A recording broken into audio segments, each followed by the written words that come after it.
Welcome back to Clarkenomics. In this video, we're going to talk about optimizing consumption. And optimizing consumption is all about figuring out how to spend your money, right? Because money is finite, scarcity, so you have to make trade-offs, right? That involve choices and opportunity costs.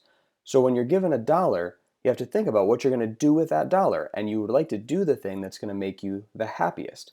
So imagine a situation like this. You're at the dollar store, you have $1, very convenient, and you have to choose between two $1 items. Let's imagine that these two items are yo-yos and slinkies. So each of these things costs a dollar, so you have to buy one or the other. Now, when you're valuing these things, we're going to talk about utility. How much use, how much benefit, how much happiness would you get out of it? And in a previous video called Utility, we talked about these fictional units of measuring utility called utils, right? So a util is just a measurement of utility. It's a unit of happiness, in other words. So you're at the dollar store and you have these two alternatives, and you have to think about how many utils would each of these items give you. And you've thought about it, and you decide that a yo-yo would give you 40 utils of utility, and a slinky would give you 50 utils of utility. So this is pretty easy now. What do you spend that dollar on? Well, you'd spend that dollar on the slinky, obviously, because it's going to give you the most utils from spending that dollar, right? So whatever's going to give you the most utils, that's what you want to buy. You're on the hunt for utils. But this was an easy question because these two items cost the same amount of money. They were each $1. So all you had to do is look at, okay, how many utils from each one? Let's imagine a different situation with two differently priced goods. So what to buy? The two goods this time are going to be cheeseburgers and hot dogs. Now imagine, if you will, that the next cheeseburger you consume is going to give you 100 utils of satisfaction. Yum. But it's going to cost you $5. That's the price of a cheeseburger, $5, but you're going to get 100 utils of satisfaction. On the other hand, hot dogs, the next hot dog you consume will give you 80 utils of satisfaction. Not as many as the cheeseburger would have. However, the hot dog's only going to cost you $2. So by spending $2, you're going to get 80 utils worth of satisfaction. So same question posed to you as before, which thing should you buy? Well, it's a little trickier this time because these things don't cost the same amount of money. You might be like, oh, the cheeseburger, obviously, because it gives you more utils than the hot dog, but not so fast. What you're looking for is whichever item is going to give you the greatest marginal utility per dollar. So that's how you have to think of it, on a per dollar basis, right? How do you calculate that? Well, it's pretty simple. You take the marginal utility. For the burger, it would be 100. For the hot dog, it would be 80. And then you just divide by the price of the thing, right?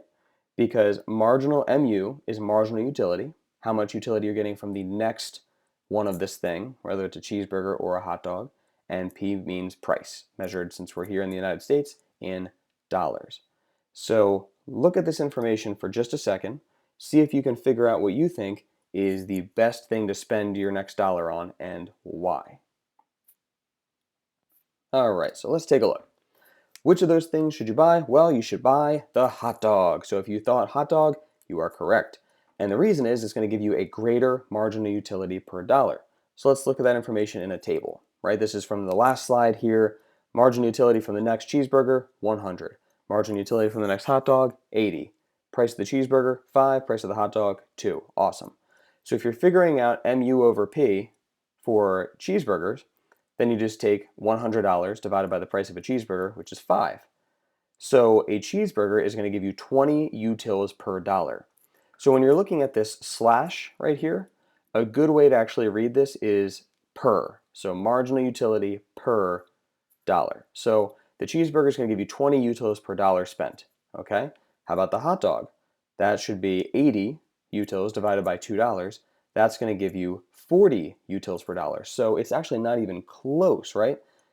Spending one more dollar on that hot dog is going to give you way more utility than spending a dollar on that next cheeseburger.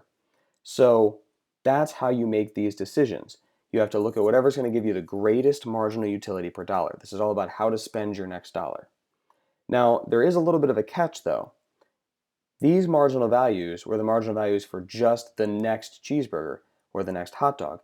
These things aren't necessarily going to stay the same. So if you keep eating hot dogs, right, what's going to happen to your marginal utility? We've studied this in the past. The more times you consume something, the less marginal utility you get from each unit.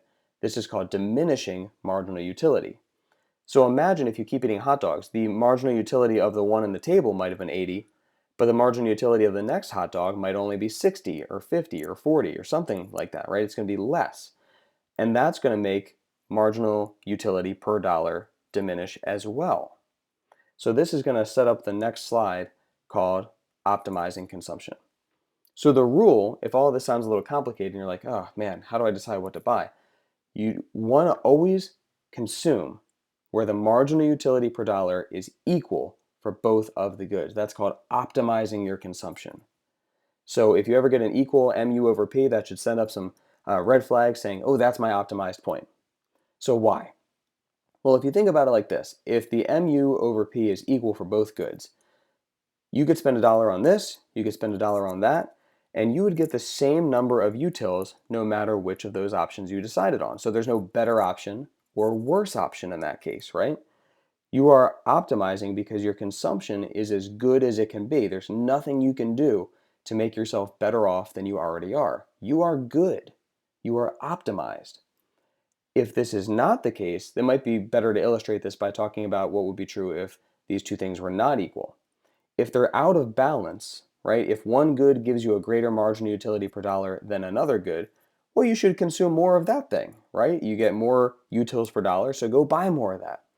But of course, when you do that, the more of it you buy, the lower your marginal utility per dollar is going to end up being, right? Because of that diminishing marginal utility effect. And as you buy more of one thing, that means you must be buying less of the other thing because it's a trade-off, which means as you buy less of that other thing, your marginal utility per dollar is rising. So if the two goods are ever out of balance, you'll buy more of one, less of the other, but the values will change until eventually you equalize. So to optimize your consumption, always consume where marginal utility per dollar is the same for both goods. If you remember nothing else, that's what to remember. Now, one more thing. This leads us to something called the substitution effect, which is going to be really important when we talk about demand curves. So here's a question for you. This is the table from the previous slide here. We already calculated all this stuff. What would happen if the price of hot dogs rose to $8? That's the question, right? What would happen to the marginal utility per dollar of each of these goods? Well, if this were to happen, for burgers, nothing really changes, right? Marginal utility per dollar for burgers stays at 20 utils per dollar, right? That's still just 100 divided by 5, 20. But the marginal utility per dollar for hot dogs would absolutely change because now we would be dividing 80, not by 2 anymore, but we'd be dividing by $8. And so that's going to give you a marginal utility of only 10 utils per dollar. So now that this has happened, and I ask you, okay, what should you spend your money on now? Should you buy more hot dogs or more burgers? The answer is going to now be burgers, right? Because a burger will give you 20 utils per dollar, and a hot dog will only give you 10. So if the price of one good rises, that's the denominator getting bigger. What that means is you're going to come out with a smaller value for marginal utility per dollar. So this is what the substitution effect is. When the price of something rises, it's going to decrease the marginal utility per dollar of that thing, meaning you're going to buy less of it and more of something else in its place. And that something else we call a substitute good or a substitute product, right? So the substitution effect is the idea that when the price of something goes up, you're going to go away from that thing and start to buy more of something else. And the reason why that happens is because the marginal utility per dollar is changing. And you should always, to optimize consumption, spend that money on whatever is going to give you the greatest marginal utility per dollar. So that's how you can optimize your consumption and make better choices with your money. Thanks for watching.